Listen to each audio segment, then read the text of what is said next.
We now know what will happen to a portion of the property that once housed a Sullivan County elementary school. Yeah, we're talking about Weaver Elementary. Last year, the Sullivan County Board of Education decided to shut that school down after structural engineers determined using the building would just be too unsafe. We found out through Elizabeth Kubel today the Sullivan County Board of Education recently voted to move forward with selling some pieces of the property. So, Elizabeth, what can we expect?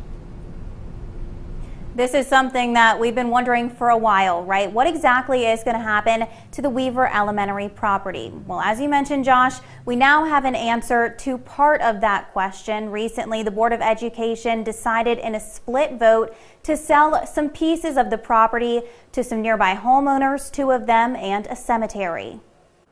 This now vacated school building, literally just next door, has been Carolyn Freeman's neighbor for decades. Was it going to be something that would be beneficial for the community? That's the question she's been asking for months, wondering what would replace the former Weaver Elementary School. This school was literally falling down, not figuratively.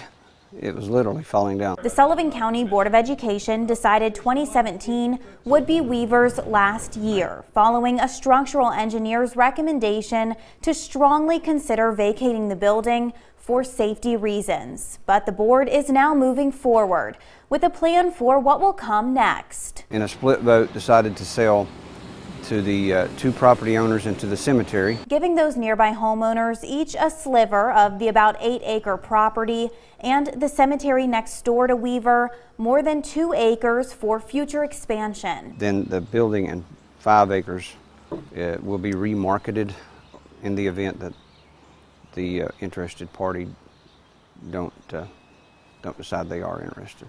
That interested party, Hughes says, a bakery based out of California. But Hughes said they wanted the piece the cemetery got too. We're still waiting to see if the bakery wants the remaining property. And if they don't, nearby neighbor Carolyn's request? I can't think of anything right off that I'd like to see there. I just like to see something that's going to be helpful.